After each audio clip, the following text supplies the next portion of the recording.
Hi, this is Micah with Silicon Valley Global News, and I'm here with Mike Daly from Insomniac Games, and I just tried Stormland. It plays every bit as awesome as it looks. So let me know, Mike Daly, what was the inspiration for Stormland? Well, we had a bunch of inspirations, but sort of at its heart, we felt like as VR developers and VR players, there was a hole in the market that we wanted a game in, and we think a lot of people want a game in. That's a game that is that addresses the problem of giving you the freedom of traversal and exploration. So we put that into an open world structure and built a game around it that is deep, complex, and engaging over a long term. We feel like that's what we want, that's what we feel like people want, that's what sort of formed the kernel of the game. And obviously, we've weaved in a lot of other sources of inspiration from our own past games that we've worked on, our own VR titles. Lots of movies and other games are really exciting too. So what were some, going back to some of the past games that sort of like led up to this one, maybe talk about those games and what you liked and what you brought from them into this one. Yeah, so I guess you could kind of put those in two broad categories. This game is sort of the fusion of our interest and skill and passion in making open world games like Sunset Overdrive and Spider-Man, and making VR games like Edge of Nowhere, Unspoken, and Feral Rights. So we took the learnings of open world game design, sort of married them to our understanding of what works well, what's intuitive, and what's fun in VR to sort of produce this game. And it's really just like tons of lessons from all those previous games mixed together into one. I think I saw the promise of very large bosses and big open worlds. Is that kind of? I mean, so this is something that I've wanted myself, a big open world game. I could go in any direction, sort of like not just on a linear track. Yeah. The linear track, I guess you were doing it for comfort in the first place originally. Was that? But now you've designed this and it felt comfortable to me. So maybe maybe you can speak to what you've learned over time in terms of how you can design a title that players will love, that strikes the right balance of comfort and openness. Yeah.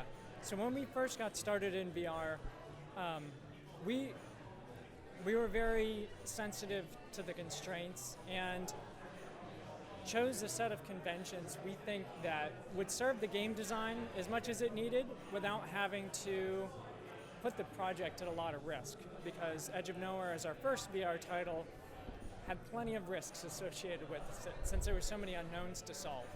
And with each progressive VR title past that, we've tried pushing those boundaries and continued to experiment with ways we can sort of shed those constraints or work around them.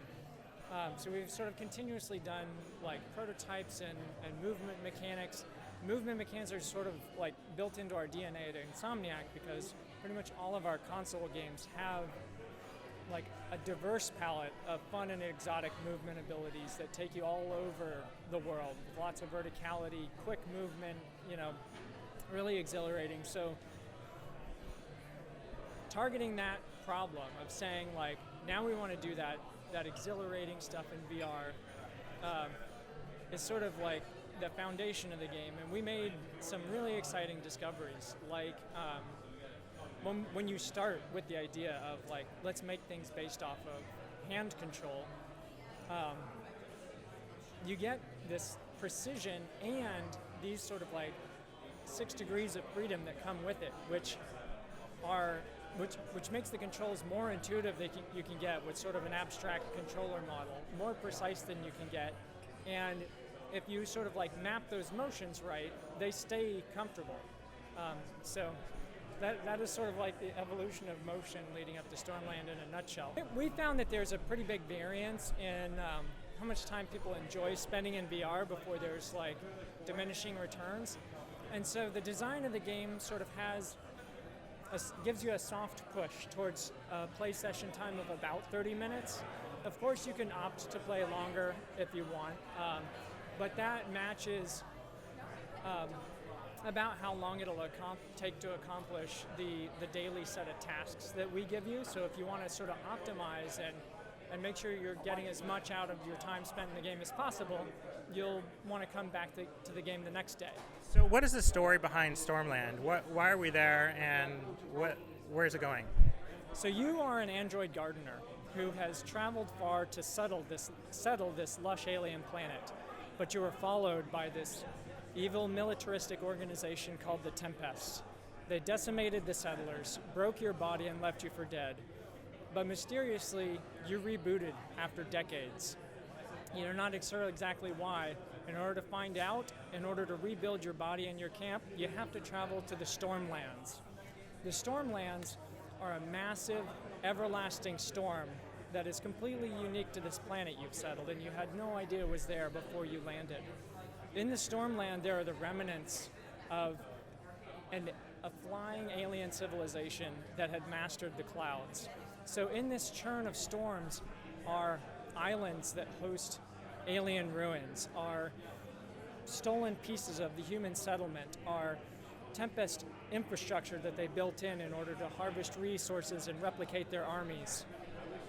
But since it's so tumultuous, only pockets of it are accessible at a time. So you go up, you explore the pockets that you have access to. You try and find ways to get to other pockets that are more dangerous, but also more rewarding. And then, after playing through that for about a week, the cycle flips over and the world, new pockets open up. Basically a whole new set of islands and a new arrangement. New enemies, new structures become available.